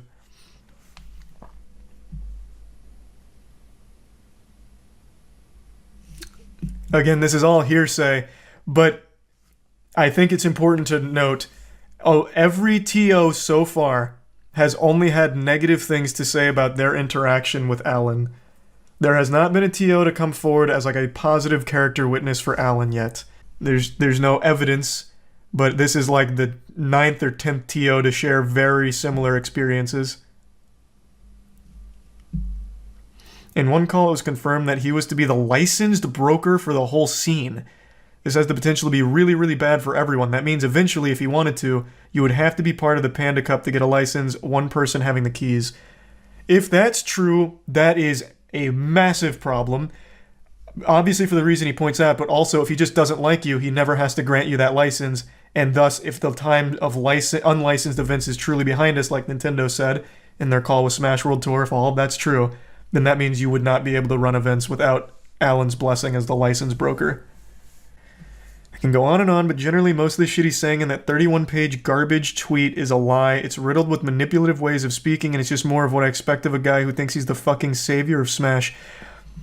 This is, I guess, an important perspective because he is the TO of a very big event that is also licensed by Nintendo and was not even mentioned in Alan's tweet, or in Alan's statement. Thus, he was not put on the defensive. He didn't need to say anything. He wasn't forced to say anything. He's doing this because he felt so strongly about it with his own interaction. He had absolutely no stake in this other than just wanting to come out here and give his take on how he feels about it based on how he's talked with Alan. So this, I think, is a pretty big one. Here's the other main TO for Genesis statement. Damn, everyone's coming forward with statements now. I mean, this was a bombshell from Alan. Even though there was no evidence, it was still a very huge thing for the community. So, Crimson Blur is standing up for Ken as a character witness for how they've worked together. To add on to this, I'd like to cite a situation that happened between Genesis and BTS that Ken could have completely thrashed this over privately and publicly, but didn't really even get mad or remotely raise his voice. So this is them defending Ken in what was a very aggressive stance from Alan against Ken. So this isn't him so much talking about Alan here, it's more just defending Ken. Which pokes holes in Alan's interpretation of Ken, posting him as some kind of like boogeyman in the scene. It's such a fucking shame, man. Ugh. At the end of the day, I still think the biggest villain is Nintendo themselves. Had they just been more receptive to working with the community a decade ago, we would have never been in this position to begin with. It would have never happened. There would be no power trips. There would be no hearsay, no he said, she said shit, no potential misinterpretations, no bad blood. Everyone would be on the same goddamn page. It would have been so fucking simple. I spent over 2 years working with Ken in an office, never heard him yell or be out of line in even our biggest disagreements. Ken actually taught me a lot about being level-headed and evaluating tough situations with care, especially in meetings/BD initiatives. The amount of people coming out to defend Ken's character speaks volumes. Alan seems to be the only one with this view of Ken. No one else has come forward to corroborate Ken being an asshole. So that pokes doubt in that entire section. Because again, it's all just hearsay. Even the character witness statements are just them giving their own anecdotal proof. But there's so many of them, whereas Alan is just one. And for what it's worth, I have also talked to Ken. Since having Moist Esports and being more intertwined with the community, I have also talked to Ken, and I have nothing but a positive experience with him as well. But I don't know him to the same level as everyone else. More and more OG members of the community come out to talk about Alan being a snake, makes it harder and harder to believe a word he says. Exactly. At the end of the day, it is all hearsay, but with so many people all saying similar things about their interaction with Alan, and so many people coming together on Ken's side about how his interpretation in Alan's document makes no sense based on the years they've spent working with Ken, I really think that speaks a lot. The question now is, does Nintendo go full scorched earth on unlicensed events? I fucking hope not. In the most ideal of circumstances, this whole situation is a big scar on the Smash community, but it heals with Nintendo taking the first step saying, this is a mess. Boys, we done made a big ol' shit stain on these britches. But it has shown us the passion of the community, and we want to work closely with other organizers. I don't see that happening. I certainly don't see it happening. But that would be the absolute optimal outcome. This was really only the start. There were so many other people in the scene that came forward giving their own accounts with Alan, as well as things that he was doing, such as trying to buy out stuff and try and take control of other things in the community. And a lot of people saying very similar things like that. There was just so much of it. I won't show you every single piece of it. There's a giant mega thread on it if you want to see it. It's on Reddit. It's also on Twitter. So yeah, it was just a lot. And I wanted to talk about this because this is absolutely the conclusion to this drama, I think. I can't imagine anything more from this. I really think this was the final performance here. And what a wild finale. I could only hope that going forward it's nothing but positivity for the community. Hopefully this didn't scare Nintendo away forever. Hopefully they are receptive to working with the community going forward and making special things happen and improving the professional Smash scene. But I think that's pretty unlikely. They've shown in the past they don't care. And with something like this happening and being a big PR disaster for them, they really might not come back, and that would be a fucking shame. But anyway, just wanted to talk about it. That's about it. So yeah. Yesterday we were blessed with an action-packed evening of internet drama that had me on the edge of my seat for the better part of 2 hours. And I actually think there's something very important to discuss here. Not so much with the soap opera itself between the two parties, but there was a little something that slipped during all of this that I think is a really big deal that I want to talk about.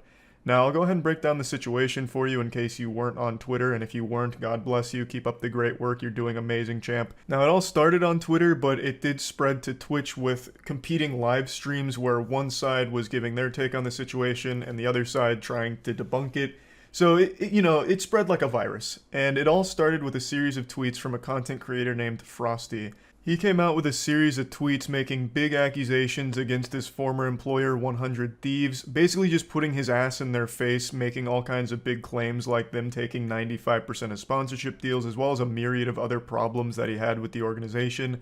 I'm sure I don't need to explain who 100 Thieves is to you. They're one of the biggest names in gaming. But I'll go ahead and give you a brief lore recap just in case my grandma's watching and doesn't know who 100 Thieves is. 100 Thieves is a pro gaming organization started by a massive content creator named Nadeshot. They've been around for about 4.5 years now, and they have really taken the scene by storm.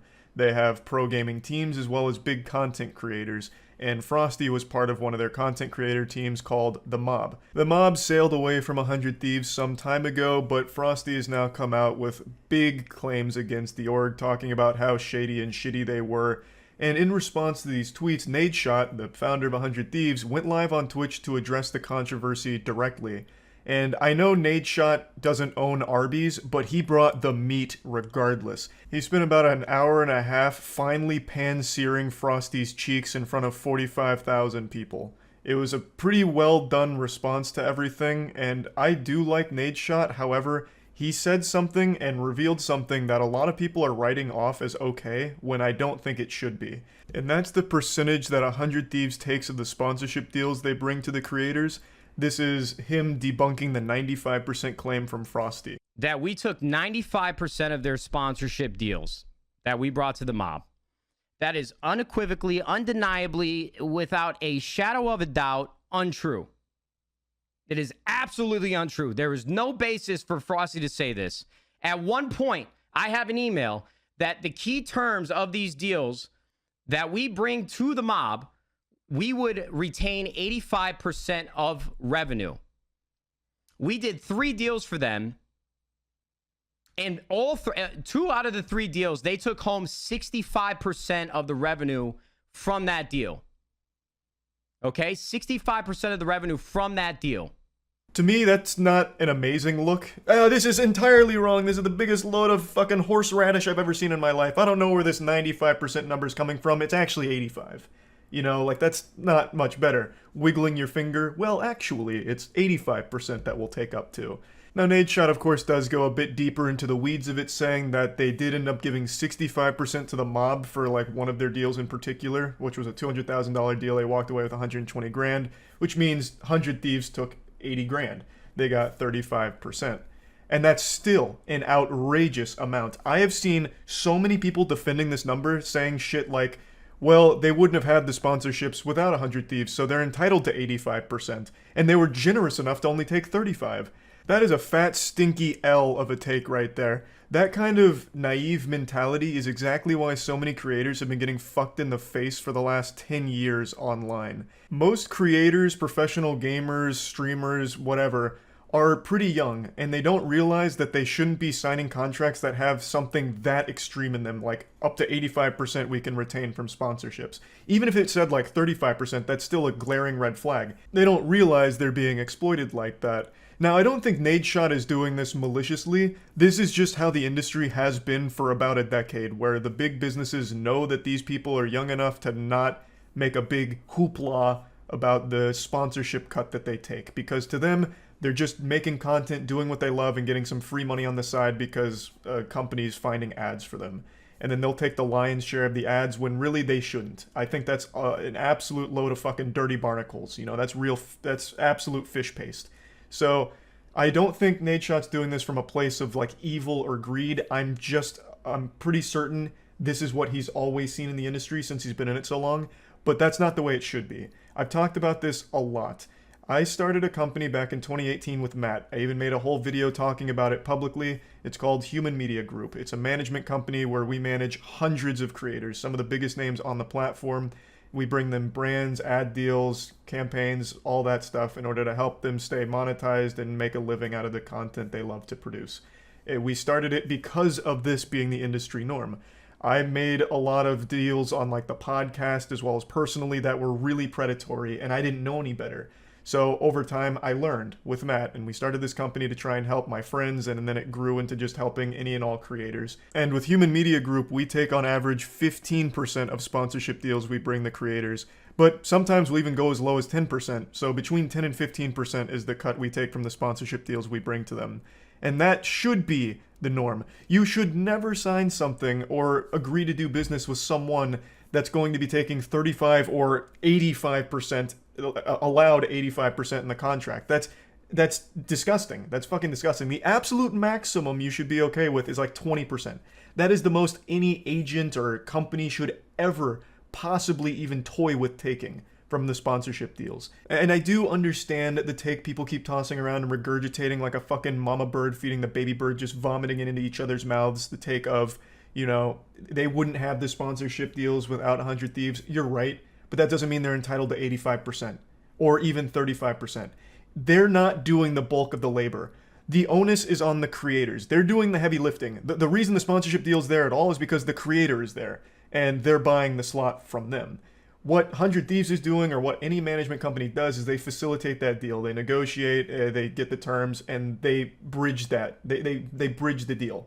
You can find deals on your own as a creator. You know, you can reach out to companies yourself. Sometimes companies even reach out to you.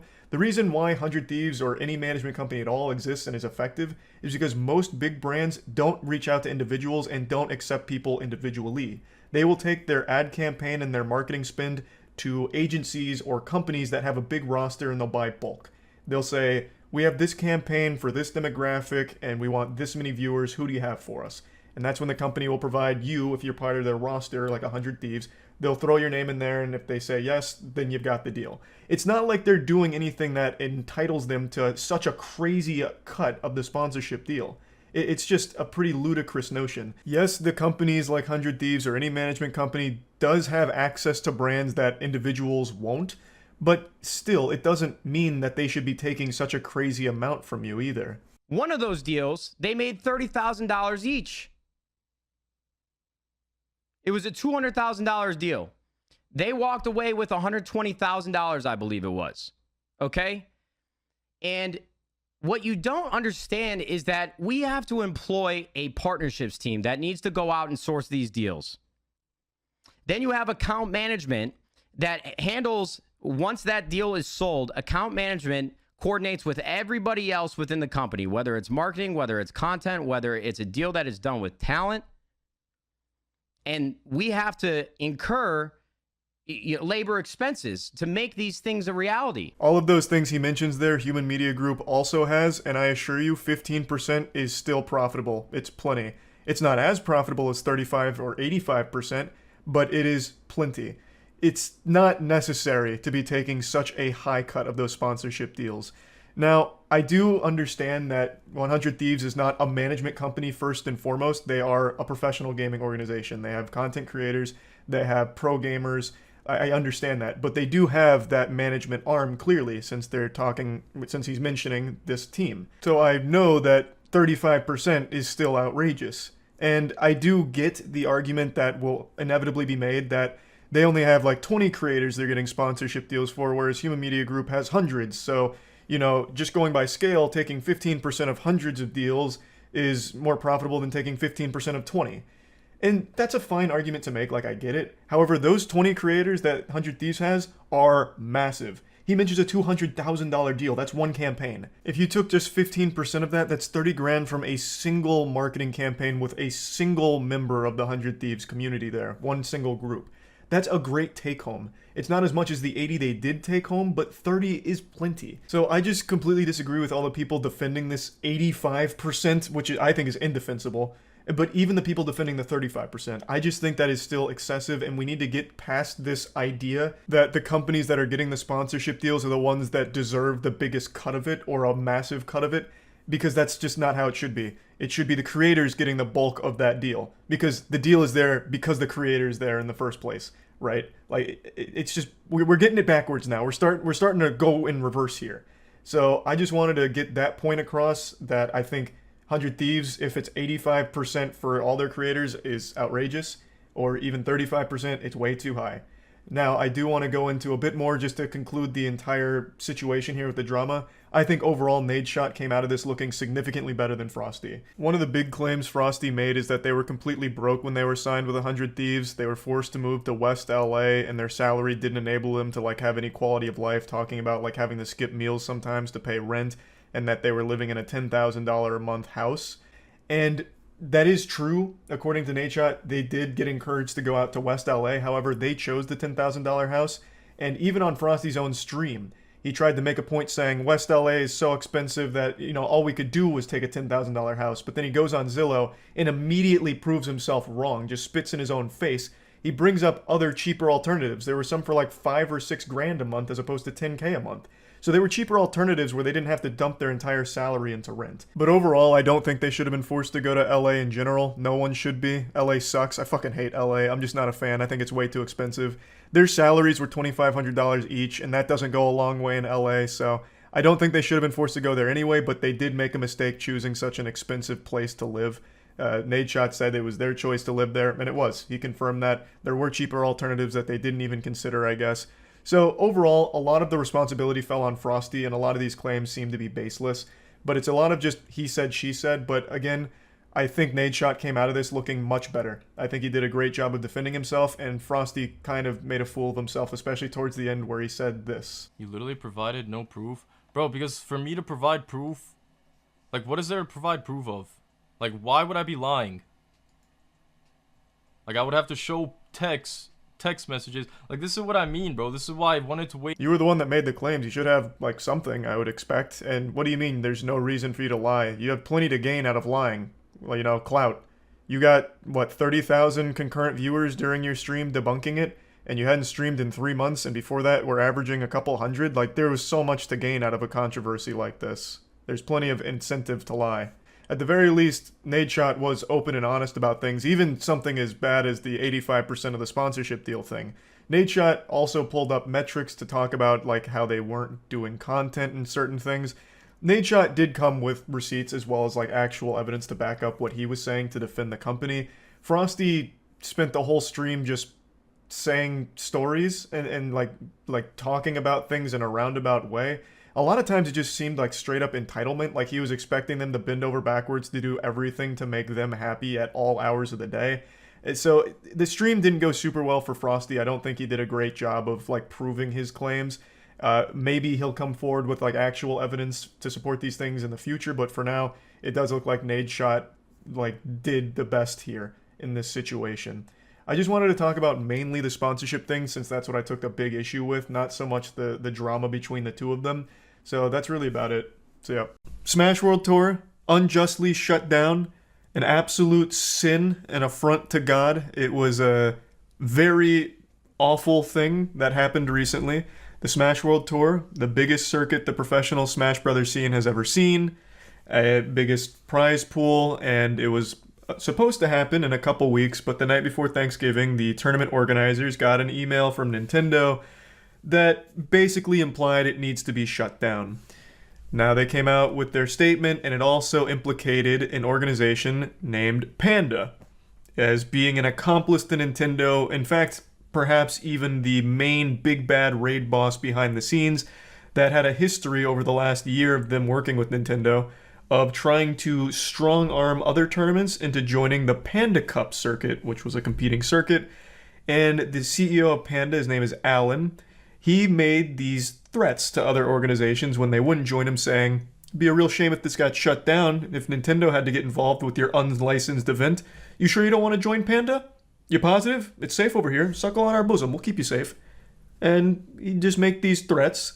So, when Smash World Tour got the bad news, they blew the lid on Panda, specifically Alan's behavior. Not really Panda as a whole, it was focused on Alan. It's been 2 days since that bombshell, and now we finally have a statement from Nintendo and a statement from Panda. And they're both so fucking weak. They are pathetic. They're pitiful. Very wimpy stuff. They basically keep saying that what they did is they didn't accept their license. They said that they didn't meet the criteria for their health and safety regulations, which is so weird. Like the health and safety rules they were saying Smash World Tour didn't meet, so they couldn't grant a license for. And I have to wonder what that means. Like, what are the health and safety things? Like, they provide a venue, they provide everything a human being needs to survive, except, like, bulletproof vests, I guess, just in case things get rowdy. Like, I don't know what they expect. It's not like Panda Cup does anything special in that regard. So it seems like a bunch of fucking nonsense. Because of COVID or something? Well, even then, that still wouldn't work. Oh, this is part of Panda Cup. It's even branded on Panda Cup's YouTube page. Yeah, you're right. Regardless, it doesn't seem like this would be the cause for the health and safety concerns about the masks. Yeah, it looks like masks aren't required. Like, Breezy wasn't wearing a mask here. So, I don't think it's like a mask thing. I don't think it's COVID protocol.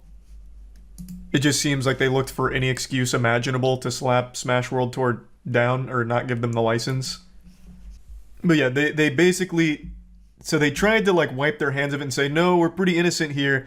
We didn't grant them a license, but we said they could still run their tournament, which is a little misleading because since Smash World Tour was directly communicating with Nintendo, the statement was the days of unlicensed events is over, that time is over or something, that time is gone. I can't remember the exact quote. And also, this is the biggest load of dog shit I've seen all day. Nintendo cares about Super Smash Bros. Fans and its community very much. We hope to continue to hear their passionate feedback. That was so baloney that my voice cracked even reading it. My vocal folds couldn't even get through that sentence without some kind of hiccup in there. Absolute nonsense. What a load of dirty barnacles. Nobody cares less about the Smash Brothers scene than Nintendo. The amount of times they'll pull their pants down just to drop their ass on it last minute to shut things down is baffling. And there's a statement coming on the back of them shutting down the biggest one right before it happened. The statement boils down to Nintendo saying, it was a misunderstanding. We didn't grant them a license for 2022 or 2023, which is a weird thing to say because Smash World Tour didn't ask for a license for 2023. They didn't submit an application for that. So this is truly coming out of nowhere. And then they said that they verbally let them know that they weren't requiring they cancel the finals because of the impact it would have on the players. Which is not exactly faithful to the events because they made the statement verbally that the days of unlicensed events or whatever, that time is gone. So by declining their license for 2022, the implication is, okay, so we can't do this. You're going to shut our shit down.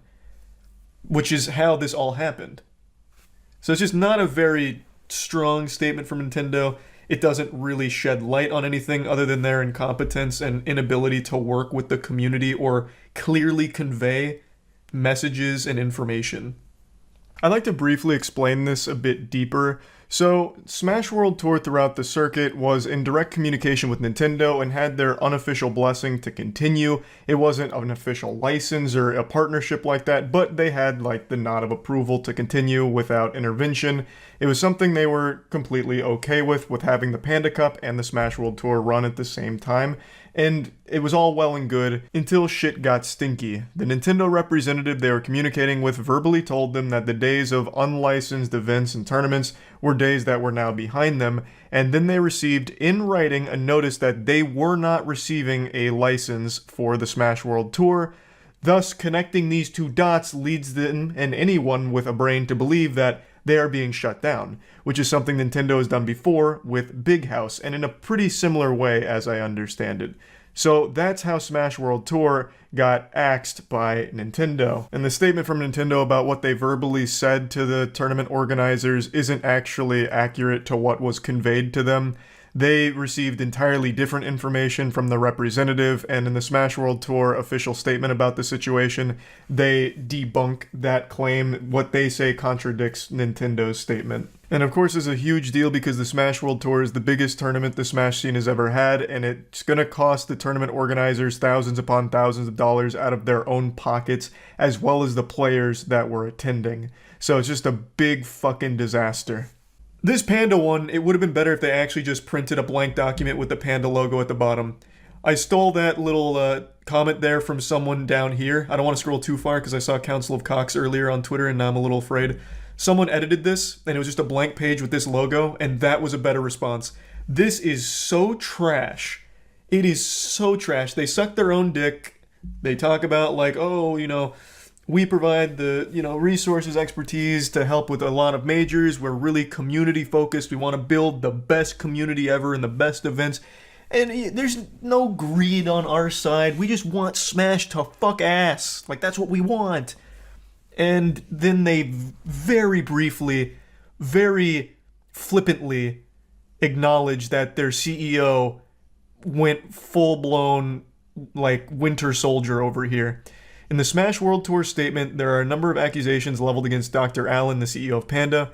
In reality, Dr. Allen, as Nintendo of America has corroborated, has been one of the more vocal supporters of the broader community and the Smash World Tour organizers in internal conversations. However, the Panda Cup team does acknowledge and regret an interaction between Dr. Allen and Beyond the Summit. That's referring to the now very public threat that Alan made against Beyond the Summit, saying if they don't give him broadcasting rights or join Panda, he might have to get Nintendo involved and shut them down. I'm paraphrasing a bit, but that was the overall message he delivered. It was posted by one of the tournament organizers from Beyond the Summit, and they're acknowledging it briefly, in which he spoke in a manner which did not reflect either guidance from Nintendo or our own standards. Panda took efforts to rectify the situation immediately, and in the second half of the year, a dedicated team made up of multiple staff members was assembled to manage Panda Cup activities and serve as a primary point of contact for event runners, removing the possibility of future miscommunications from occurring. The fact that they label that a miscommunication and not a blatant attempt at strong-arming the grassroots organization is fucked. And that's the only acknowledgement they have of this whole soap opera. This was not the only time Dr. Allen had done this. Other orgs came forward as well. Other TOs came forward. Golden Guardians also talked a little bit about Dr. Allen in another tweet, and they just kind of brush it off with no sympathy or any care whatsoever. And then they finish it with Panda Cup team has invested thousands of hours towards making sure this year's cup has been as strong an offering as we can provide, and we look forward to continuing to build alongside the communities we serve a promising future for Smash. And there's no future for Panda. So most people are abandoning ship from Panda right now.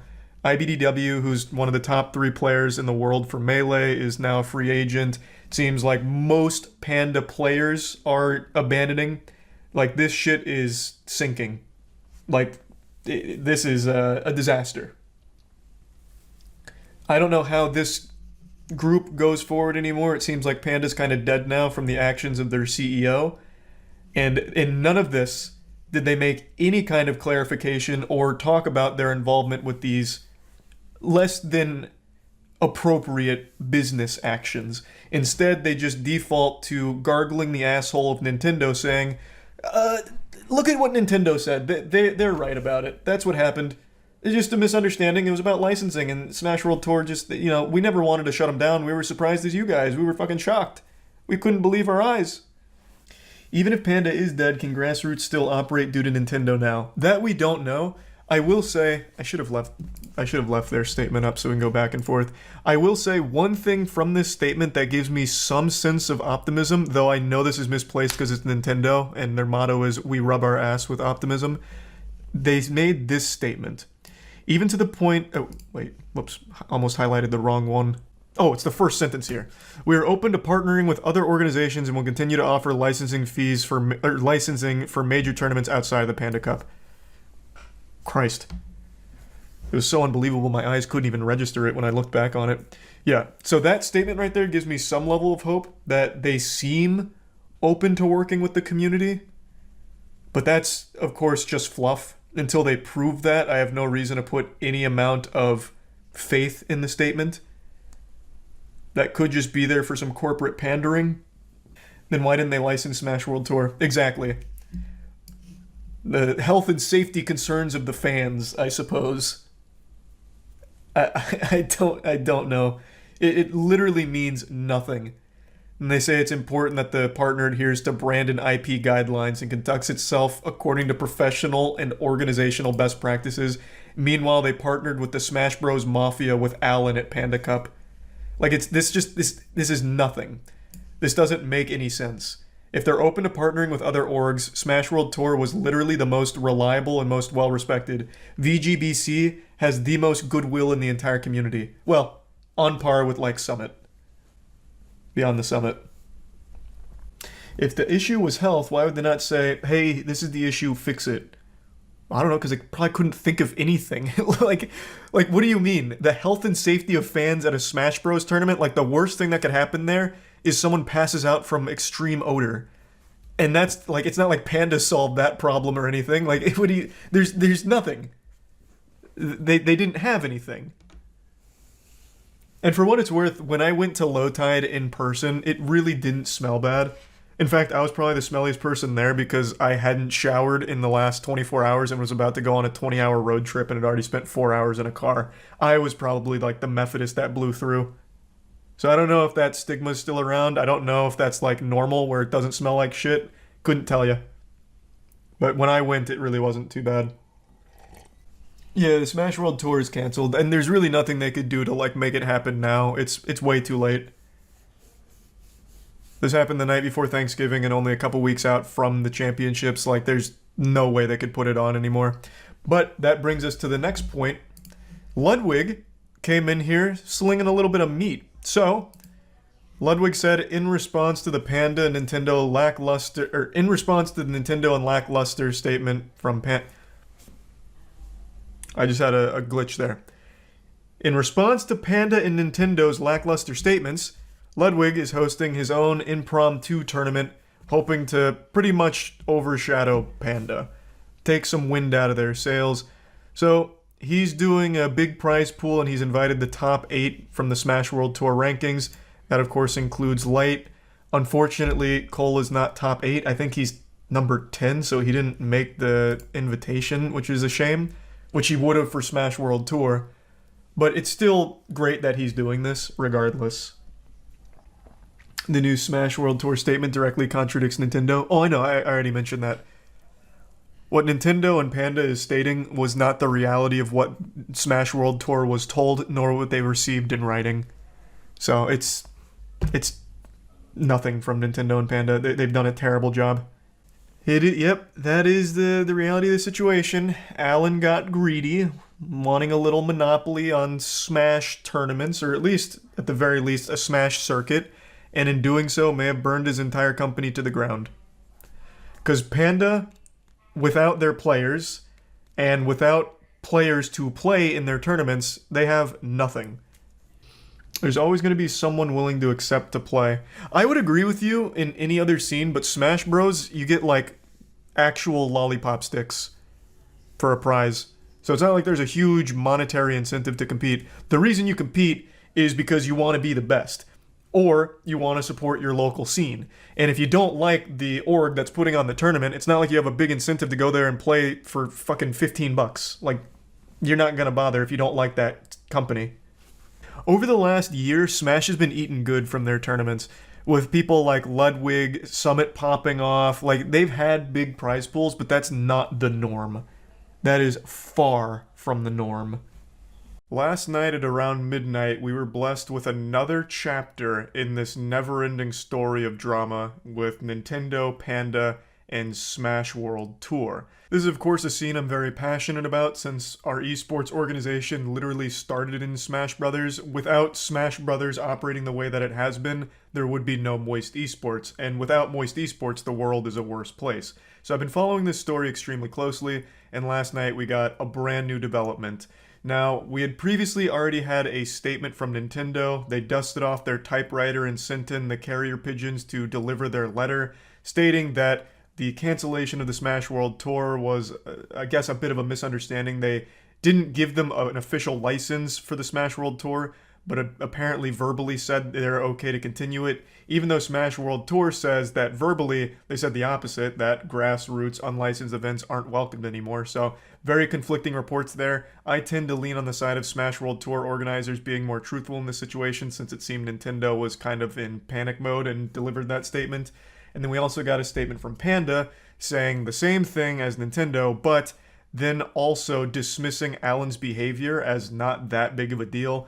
Alan was the CEO of Panda, who went around and would threaten events if they didn't join his circuit instead of the Smash World Tour. He would say, like, it'd be a shame if this got shut down. It'd be a real shame to get Nintendo involved here. So he acted like the Smash Brothers Mafia, running a protection racket. And when Panda released their initial statement, they kind of dismissed it as not a huge issue. They acknowledged it briefly, saying, like, yeah, Alan went rogue. He started breaking kneecaps of people that didn't want to join the Panda Cup and threatened to maybe get Nintendo involved in their unlicensed event and maybe intervene. But, you know, it is what it is. That wasn't great, but that's okay. Alan cares. We all care. At Panda, it's community first. We're here to fuck some ass and have some fun. But that wasn't received positively, since they didn't really address anything. It was very much a nothing sandwich. And then last night, at midnight, Panda released another statement, and Alan did as well. Alan finally came out of the shadows, putting on his superhero cape in order to save the day by releasing his side of the situation, and instead of actually making a real statement, he dropped a teaser trailer for an upcoming statement. So he said that he has evidence to prove two things and then dropped a picture of bullet points, 2 bullet points. The first one, Smash World Tour lied, and the second one, Beyond the Summit, which was the organization that he had threatened, was actually jeopardizing the community. That's all he said, but he said he has evidence to prove these claims, but he didn't provide it yet. So, if he does have evidence to back these up, that would be a huge Uno reverse moment, but I don't really know what that evidence could look like there unless he's coming out with the wildest receipts the internet's ever seen and he drops like a 14,000 word Mick Gordon response. But again, I don't know what his proof could even look like unless he has fairy godparents that could just poof some magic shit into existence, because a lot of the claims have been confirmed by multiple sources. I think the only thing Alan could have is emails between him and Nintendo where Alan maybe fought for Smash World Tour to not be canceled. Like maybe he was trying to dissuade Nintendo from taking action against them. He was trying to push them in the other direction. Of course, I'm just spitballing here, but I do think it's important to mention that Smash World Tour in their initial statement never explicitly said that Panda was responsible for the shutdown of their world tour.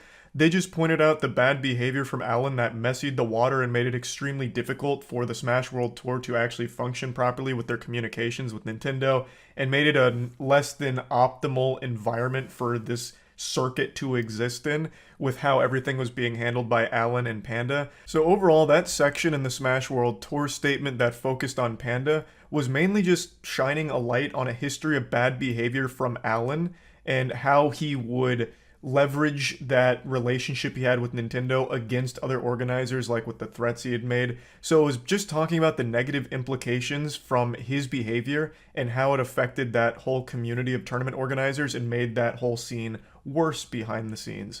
So it was never directly accusing Alan of being the one, the mastermind behind their shutdown. It was more so just accusing him of being a bad actor that was really acting in their own selfish interests. Not so much being the one that forced Nintendo's hand to shut everyone else down or anything like that. Though of course there are plenty of ways of reading between the lines with Alan's history of using that Nintendo relationship to scare other organizers, like where he basically went to Beyond the Summit and said, might need to get Nintendo involved in this unlicensed event unless you give me broadcasting rights or join the Panda Cup or whatever.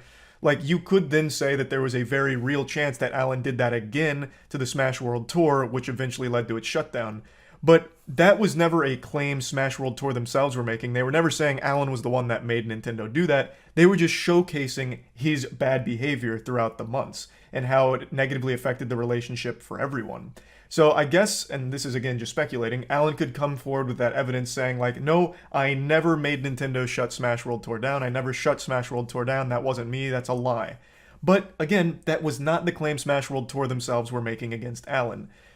Of course, once again, I'm just throwing darts at a dartboard on what his evidence could look like, but I am extremely excited to see it when he chooses to provide it. I think it's extremely important that we all have a full look at the entire situation from all sides, so that evidence, I think, is extremely important for everyone to see. Hold on, we got some breaking news from the front lines here.